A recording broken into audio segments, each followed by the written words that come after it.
우리가 우리 하나님 앞에서 너희로 말미암아 모든 기쁨으로 기뻐하니 너희를 위하여 능히 어떠한 감사로 하나님께 보답할까?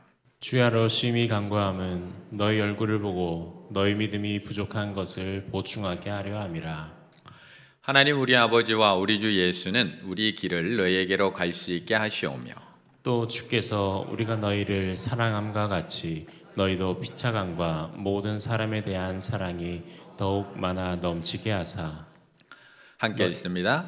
너희 마음을 굳건하게 하시고 우리 주 예수께서 그의 모든 성도와 함께 강림하실 때에 하나님 우리 아버지 앞에서 거룩함에 흠이 없게 하시기를 원하노라. 아멘.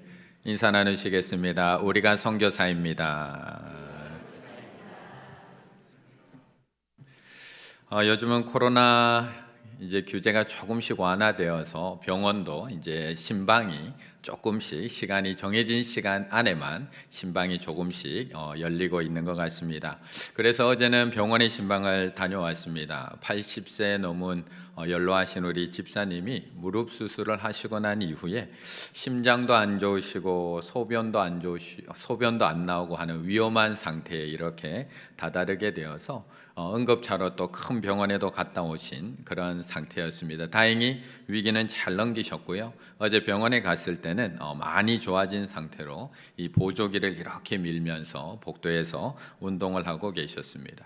불과 며칠 전까지만 하더라도 건강이 너무 안 좋아서 또 이 몸이 붓고 또 응급실까지 가야 되는 그런 상태여서 제가 너무 무리하시는 거 아니냐고, 벌써부터 그렇게 운동하시면 너무 무리하는 거 아니냐고 라고 제가 이렇게 마음을 전했습니다. 그랬더니 집사님께서도 자기도 병원에 갈 때까지만 하더라도 이제 얼마 살지 못할 것 같다라는 생각에 아내를 옆에다 앉혀놓고 얼마 남지 않은 재산이지만 이건 이렇게 해라, 저건 저렇게 해라, 이렇게 정리를 다 해놓고 갔답니다. 그런데 제가 병문안 간 어제 전날 밤에 아들한테 전화가 왔답니다. 손자 낳았다고, 손자가 태어났다고.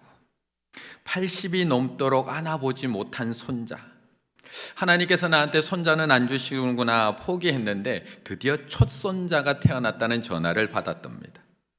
얼마나 기쁘던지, 그 아픈 몸으로 저하고를 대화를 나누는데 얼마나 기쁘신지 눈물을 흘리십니다. 그리고 나서 운동을 시작한 거랍니다. 며칠 전까지만 하더라도 나 죽고 나면 이건 이렇게 해, 저건 저렇게 해, 다 정리해 놨는데 이제 손자 태어났다는 소리 듣고 나니까 초등학교 들어갈 때까지는 내가 살아야 되겠다, 손자 초등학교 들어가는 건 내가 봐야 되겠다 라고 생각하시며 이제 보조기를 밀고 열심히 운동하고 계십니다. 이렇듯 사람에게는 누구나 기쁜 일이 있습니다. 80 넘은 할아버지에게는 손자 태어났다는 소식이 그렇게 기쁜 소식입니다. 수험생에게는 합격 문자가 그렇게 기쁘지 않을 수가 없습니다. 직장인에게는 월급 올랐다는 이야기, 야구 선수에게는 홈런, 축구 선수에게는 역전골이 그렇게 기쁠 겁니다. 감독에게는 연승 우승이 기쁠 거고요. 작가에게는 책이 많이 팔린다는 소식, 농부에게는 결실 거둘 때가 가장 기쁩니다. 학생들에게는 방학할 때가 가장 기쁘고요. 우리 카이로스 수강생에게는 구주 종강이 가장 기쁜 소식입니다. 지난주에 환호를 지르시더라고요. 환호를 끝났다고 하니까. 이처럼 사람은 누구에게나 기쁜 소식이 있습니다. 옆에 분과 한 번 더 인사 나누시겠습니다. 기쁜 일 더 많으시기 바랍니다. 그렇다면 그리스도인에게 가장 기쁜 일은 무엇일까? 오늘 9절의 말씀을 같이 한번 읽어보겠습니다. 9절입니다. 우리가 우리 하나님 앞에서 너희로 말미암아 모든 기쁨으로 기뻐하니 너희를 위하여 능히 어떠한 감사로 하나님께 보답할까? 아멘. 앞에서 이야기드린 기쁨은 대부분 내가 복을 받을 때의 기쁨입니다. 내가 어떤 일이 잘 될 때, 내가 기대했던 손자가 태어날 때, 내가 땀 흘리며 노력한 결실을 맺을 때 우리는 기쁨을 느낍니다.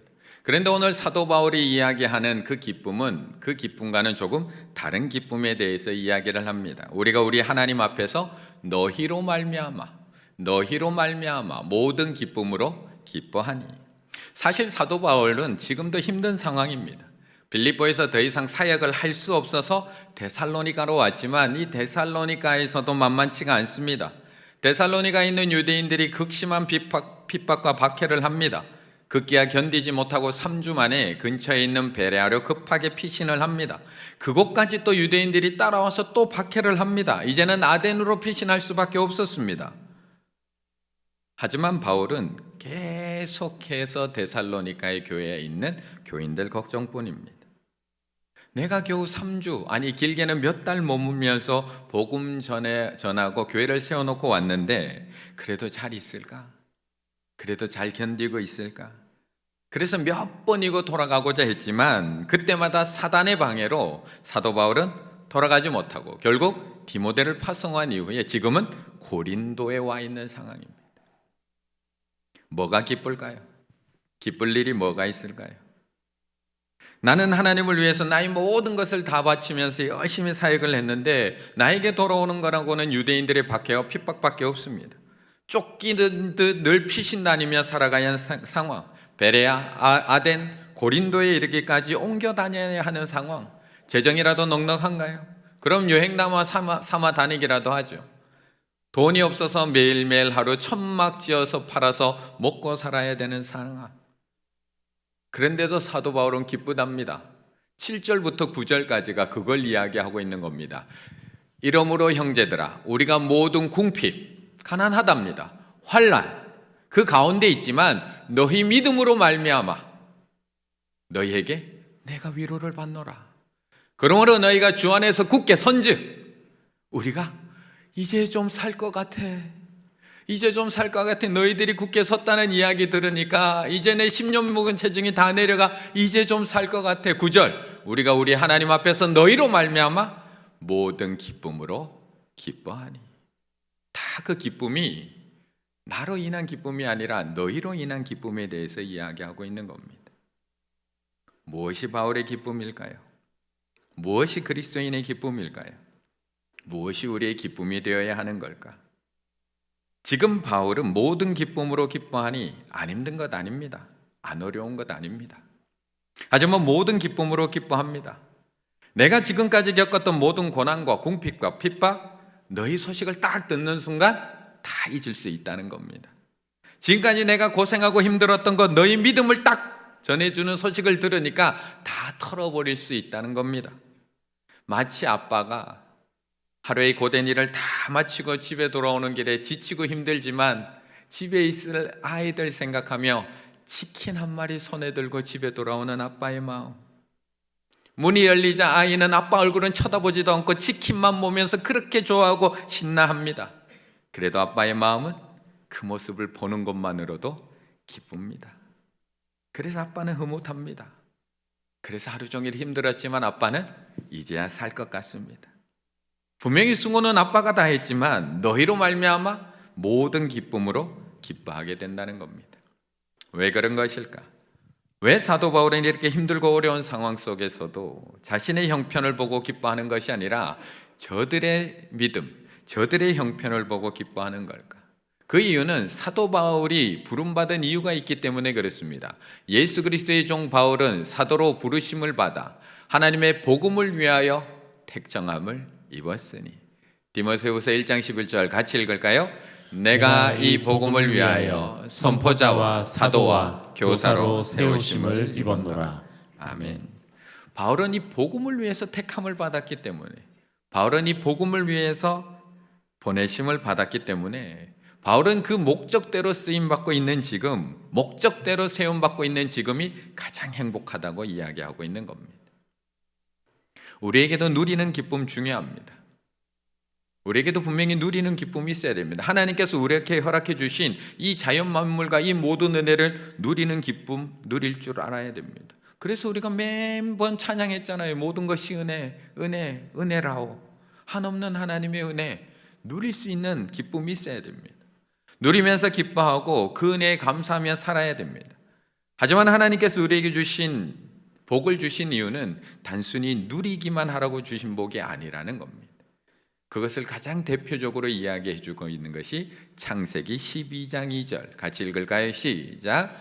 내가 너로 큰 민족을 이루고 내게 복을 주어 내 이름을 창대하게 하리니 너는 복이 될지라.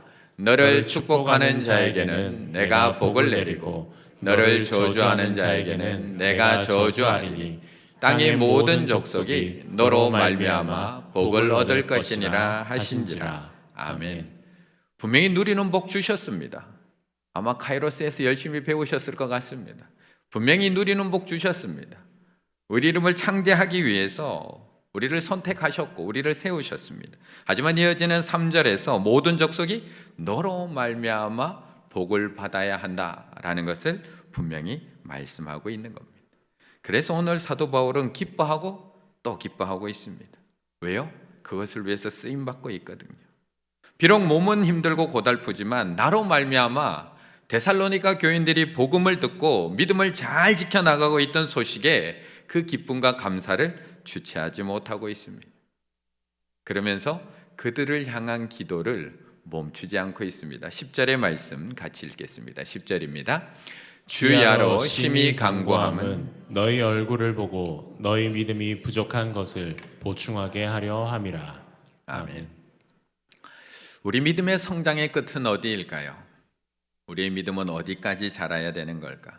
어디까지 자라야지만 충만한 믿음이라고 이야기할 수 있는 걸까?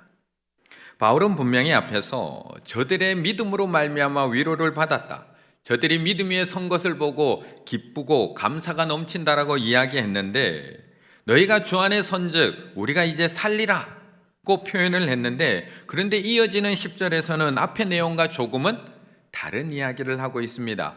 주야로 심히 간구함은 너희 얼굴을 보고 너희 믿음이 부족한 것을 보충하게 하려 함이라. 분명히 데살로니가 교인들의 믿음이 주 안에서 세워졌습니다. 사실 사울이 3주 동안 전한 복음을 듣고 저 정도 믿음에 섰다는 것은 대단한 일입니다. 유대인들의 핍박과 박해 속에서도 견뎌내고 있다는 것은 얼마나 대견한 모습인지 모릅니다.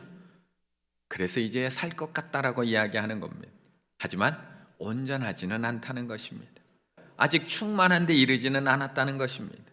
특히 나중에 이제 데살로니가 전서를 우리가 계속 살펴보겠지만, 데살로니가 교인들은 주의 재림에 대한 이해와 믿음이 충분하지 않았습니다. 부족했습니다. 그래서 바울은 너무도 감사하고 기쁘면서도 그 부족한 믿음 때문에 저들을 향한 기도를 멈추지 않고 있는 겁니다. 그래서 오늘 본문에서는 바울이 믿음이 부족한 데살로니가 교인들을 위해서 3가지를 기도하고 있는 3가지 기도의 제목이 나오고 있는 겁니다. 11절, 12절, 13절입니다. 첫 번째 기도의 제목이 무엇이냐? 우리가 다시 너에게로 갈 수 있었으면 좋겠다. 하나님, 기회가 된다면 데살로니가 교회 꼭 다시 한번 가게 해주세요. 첫 번째 기도의 제목. 두 번째 기도의 제목, 너희들 사랑하는 소식 들려. 하지만 피차간에 더 넘어서 모든 사람에 대한, 우리가 너희를 사랑한 것처럼 모든 사람에 대한 사랑이 너희 가운데 더욱 많이 넘쳐났으면 좋겠어.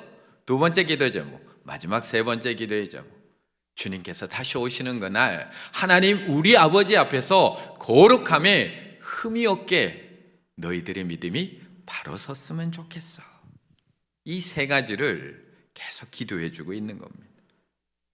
나를 통해서 복을 받게 하는 것은 단순히 복음을 전하는 것으로 끝나는 것이 아니라는 겁니다. 나를 통해서 복음이 전해지고 저들이 하나님의 자녀가 되고 천국 백성이 되는 것, 일은 단순히 내가 선교 활동 한번 나갔다가 돌아오는 것, 교회를 세우고 돌아오는 것, 선교사로 한번 파송하고 끝나는 일이 아니라는 겁니다. 그래서 우리는 계속 기도할 수밖에 없습니다. 너희 믿음이 부족한 것이 보충되고 성장하고 하나님의 믿음 위에 계속 바로 세워지도록 기도해야 합니다. 전도하는 것으로 끝나는 것이 아니라, 누군가 새 가족을 데려오는 것으로 끝나는 것이 아니라 그 믿음이 온전해지도록 계속해서 기도해 주어야 합니다. 말레이시아에 우리가 작년에 교회를 하나 세우는 것으로 야 우리 세웠으니까 큰일 했어 끝나는 것이 아니라, 그 보따 교회와 그 보따 교회에 있는 교인들이 믿음이 든든히 세워지도록 끊임없이 계속 기도해야 된다는 겁니다. 우리가 누군가 선교사님을 한 분 파송하는 것으로 끝나는 것이 아니라 그 선교사님을 위해서 그 선교사님을 통해서 그곳에 많은 생명의 열매뿐만 아니라 그 생명의 열매들이 끊임없이 자라날 수 있도록 계속해서 기도해야 한다는 겁니다. 누군가를 믿음 위에 세우는 것 정말 쉬운 일이 아닙니다. 전도해서 끝나는 게 아니고요, 그 사람을 정말 믿음 위에 세우는 것까지 쉬운 일이 아닙니다. 우리 교회 집사님 부부도 주일 아침마다 성도님 한 분을 태우고 1년째 교회에 나오고 있습니다. 이제 마치 당연한 듯이 탄다고 합니다. 왔어? 딱 사장님 자리에 당연한 듯이. 하지만 그것을 끊임없이 변함없이 계속하며 그 대상을 위해서 여전히 기도하며 믿음이 온전히 서기를 기도해 주고 있습니다. 어제는 한 권사님과 함께 꽤 오랜 시간 통화를 하면서 이런저런 이야기를 나눌 수 있었습니다. 이제 자신이 이제 섬기던 그 사역의 자리를 조금 내려놓고 다른 사역에 대해서 좀 섬기고 싶은데, 이 자리를 누군가 세워야 되는데 다른 사람으로 세워야지만 내가 다른 사역을 시작할 수 있는데 쉽지가 않다는 겁니다. 젊고 똑똑하고 말 잘해서 이제 좀 세워야 되겠다 싶으면 연륜이 부족하고 사람에 대한 이해가 부족하고 섬김이 부족해서 또 어떻게 해야 될까라는 생각이 들고, 또 사람을 잘 섬기고 성격이 좋고 관계성이 좋으면 말씀에 대한 열정 또는 기도가 너무 부족하고 전하는 능력이 부족해서 또 어떻게 해야 될까 싶고, 그러면서 드는 생각이, 나는 한 명 가지고도 이렇게 힘든데 예수님은 도대체 얼마나 힘들었을까? 예수님은 도대체 열중을 데리고 얼마나 힘들었을까? 라는 생각이 든다는 겁니다. 그래서 사도 바울은 피신 다니면서도 계속 기도하고 있는 겁니다. 한번 복음 전하는 것으로 끝나는 것이 아니라 데살로니가에 다시 갈 수 있기를 기도하고, 저들이 피차간에 서로 사랑하기를, 모든 사랑까지 그 사랑이 넘어가기를 기도하고 있고요, 더 나아가서는 저들이 하나님 앞에 흠없이 거룩한 모습으로 기도하고 있습니다. 그런데 중요한 것은 우리의 선교, 이러한 힘든 우리의 선교가 저들만 하나님 앞에 흠없이 세우는 것이 아니라 우리 자신도 하나님 앞에 흠없이 세운다는 사실입니다. 13절의 말씀을 같이 읽습니다. 13절입니다. 너희 마음을 굳건하게 하시고 우리 주 예수께서 그의 모든 성도와 함께 강림하실 때에 하나님 우리 아버지 앞에서 거룩함에 흠이 없게 하시기를 원하노라. 아멘. 하나님이 우리를 부르신 목적은 단순히 저들에게 복음 전하는 것으로 끝나는 것이 아니라 저들이 하나님 앞에 거룩하고 흠없는 모습으로 서게 하시는 것까지라고 말씀합니다. 그래서 그것이 아브라함을 보내신 목적이고, 예수 그리스도를 이 땅에 보내신 목적이고, 바울을 선교로 보내신 목적이고, 예수님이 우리를 세우고 보내신 목적입니다. 그래서 아까 전에 기도하실 때 나왔던 그 대위임령에 보면, 그러므로 너희는 가서 모든 민족으로 제자를 삼으라고 말씀합니다. 아버지와 아들과 성령의 이름으로 세례를 베풀고 너희에게 분부한 모든 것을 가르쳐 지키게 하라고 말씀합니다. 그냥 단순히 복음 전하라는 것이 아니라 다 가르쳐 지키게 하는 것까지 가라고 이야기합니다. 그것이 오늘 13절의 말씀입니다. 아까 방금 띄워드렸던 말씀, 너희 마음을 굳건하게 하시고 우리 주 예수 그의 모든 성도와 함께 강림하실 때에 하나님 우리 아버지 앞에서 거룩함에 흠이 없게 하시기를 원하노라. 단순히 복음 전하는 것으로 끝나는 게 아니라 거룩하고 흠이 없게 세우는 것까지 우리가 해야 할 일이라는 겁니다. 그래서 사도 바울은 복음 전하는 것으로 만족하고 그냥 떠날 수가 없었습니다. 내가 가서 죽기를 각오하고 복음을 전했으니 이제부터는 너희들이 알아서 해. 지금부터는 너희들끼리 알아서 하는 거야. 모른 척 할 수가 없었습니다. 그래서 계속 그곳으로 가기를 소원하고 있는 겁니다. 저들이 사랑이 충만해지기를 기도하고 있고요, 주님 오시는 날 하나님 앞에 설 때 조금 더 부끄러움 없는 흠 없는 모습으로 서기를 기도하고 있는 겁니다. 왜냐하면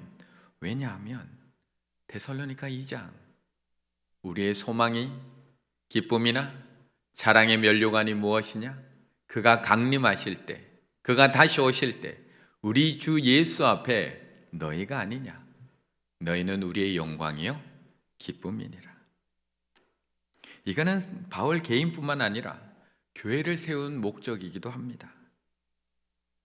우리의 소망과 기쁨이 무엇일까요?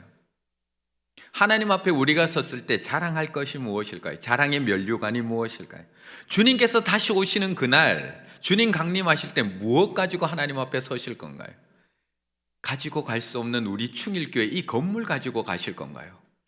우리가 이렇게 교회 잘 지었는데요, 잔디 이렇게 잘 관리했는데요, 나무 이렇게 전지 잘했는데요, 이거 갖고 서실 수 있을까요? 우리의 자랑, 우리의 영광, 우리의 소망, 자랑의 면류관 무엇일까요? 그 생명의 열매가 하나님 앞에 섰을 때 우리의 영광이요, 우리의 소망이요, 우리의 기쁨이요, 유일한 자랑의 면류관이라고 말씀하고 있는 겁니다. 그것은 교회의 목적도 마찬가지입니다. 교회의 목적은 에베소서 4장 11절 12절에서 말씀하고 있는 것처럼 교회의 목적, 우리를 세우신 목적, 직분자를 세우신 목적은 다른 이유 하나도 없습니다. 이는 성도를 온전하게 하여, 성도들을 하나님 앞에 흠 없는 사람으로, 온전한 사람으로, 거룩한 사람으로 세우는 것, 그래서 그리스도의 몸을 든든하게 세우는 것, 그것이 우리 모두의 역할이라고 말씀하고 있는 겁니다. 그냥 복음을 전하는 것으로 끝나는 것이 아니라 그 사람을 하나님 앞에 온전하게 세우는 것까지. 그래서 선교학교를 수료하고 지금부터 선교적 그리스도인으로 살아간다는 것, 아니 선교학교를 수료하지 않아도 우리가 선교적 그리스도인으로 살아간다는 것은 힘든 일입니다. 그래서 선교적 그리스도인으로 살아간다는 것은 단순히 그냥 복음을 증거하는 것이 아니라, 그것으로 끝나는 것이 아니라 참고 견디며 기도하려 하는 일입니다. 그래서 우리가 교회 안에서 연약한 성도들을 위해서 계속 기도해 줘야 되는 이유, 그게 우리의 역할이기 때문에 그렇습니다. 그 사람이 온전한 믿음의 사람, 그리스도인이 될 수 있도록 옆에서 도와야 하는 것, 그것이 선교적 그리스도인들, 교회가 해야 되는 일이기 때문에 그렇습니다. 그래서 우리가 각자의 직장에서 빛된 삶을 살아가야 될 뿐만 아니라 나를 헌신해서 저들을 온전케 해야 되는 이유, 그것이 우리가 해야 될 일이기 때문에 그렇습니다. 그런데 우리가 여기서 한 가지 꼭 기억해야 될 중요한 사실은, 선교적 그리스도인이 된다는 것이 단순히 내가 무조건 희생해야 된다는 것을 의미하는 것은 아니라는 겁니다. 카이로스 교재에 보면 이런 문구가 나옵니다. 같이 한번 복습을 해볼까요? 복습. 자, 시작. 대위임령은 날날의 검이다. 미전도 종족에게만 유익이 되는 것이 아니라 믿는 자에게도 유익이 된다. 미전도 종족은 전도되고 이미 전도된 그리스도인은 더욱 온전케 되는 것이다. 아멘. 양날의 검입니다. 우리가 전도하고 우리가 복음 전하고 그 사람들을 위해서 기도하고 그 사람을 믿음 위에 든든히 세우는 것은 마치 나를 희생해서 그 사람만 세우는 일인 듯 보이지만 양날의 검이라는 겁니다. 그 일이 곧 나를 살리는 일이고 나를 세우는 일이고 내가 그리스도를 닮아가는 일이라고 말씀하고 있는 겁니다. 우리는 선교를 일방적 희생이라고 착각을 합니다. 그래서 선교하라고 하면, 선교적 그리스도인이 되라고 하면 두렵습니다. 내가 또 참아야 돼, 내가 또 견뎌야 돼, 내가 또 사랑해야 돼, 내가 또 내놔야 돼. 그게 아니라는 겁니다. 가르스의 가정에서 배운 전도는 받는 이들에게는 생명의 복음이 전해지는 은혜의 시간이지만, 전하는 우리들에게는 우리의 믿음이 온전케 되는 시간, 우리가 예수 그리스도를 닮아가는 시간, 우리가 예수 그리스도의 십자가를 함께 지고 걸어가는 시간, 마치 바울이 데살로니가 교회를 위해서 모든 것을 참고 견디며 희생하는 선교의 여정을 통해서 바울이 더욱 예수 그리스도 안에서 온전케 된 것처럼, 우리도 선교적 그리스도인의 삶을 살아갈 때에만 예수 그리스도를 닮아가는 사람이 될 수 있다는 것입니다. 진정한 선교는 성육신입니다. 진정한 선교는 내가 내려가서 죽는 겁니다. 우리는 선교의 사명을 감당하신 그리스도를 닮아가야 합니다. 우리는 성육신하신 그리스도를 닮아야 하고요, 우리는 섬김의 삶을 사신 그리스도를 닮아야 하고요. 우리는 사랑의 삶을 사신 그리스도를 닮아야 하고요. 우리는 오래 참으신 그리스도를 닮아야 하고요. 우리는 선교의 사명을 감당하신 그리스도를 닮아야 합니다. 우리는 복음 전하는 것으로, 우리는 선교적 그리스도인이 되는 것으로 예수님을 닮아갈 수 있다는 겁니다. 선교적 그리스도인이 된다는 것은 단지 믿지 않는 사람에게만 유익되는 일이 아닙니다. 그들을 섬기면서 내가 성육신하신 그리스도를 닮아가는 과정이 됩니다. 힘든 일을 견디면서 나의 믿음은 더욱 온전하게 되어집니다. 그 사람 참아주고 견뎌주면서 예수님의 마음을 닮아가게 되고요. 그 사람을 위해서 기도해주면서 나도 하나님 앞에서 흠이 없는 모습으로 세워져 간다는 것입니다. 오늘 카이로스 과정을 수료하는 모든 수료생들이 지금부터, 그리고 내가 서 있는 그 자리에서부터 선교적 그리스도인이 되셔서 믿지 않는 자들에게는 복음을 전하셔서 그들을 믿음의 사람으로 세우실 뿐만 아니라 나도 예수님처럼 성육신함으로 말미암아 예수님을 점점 더 닮아가시는 우리 수료생들과 우리 충일의 가족들 다 되시기를 간절히 바라겠습니다.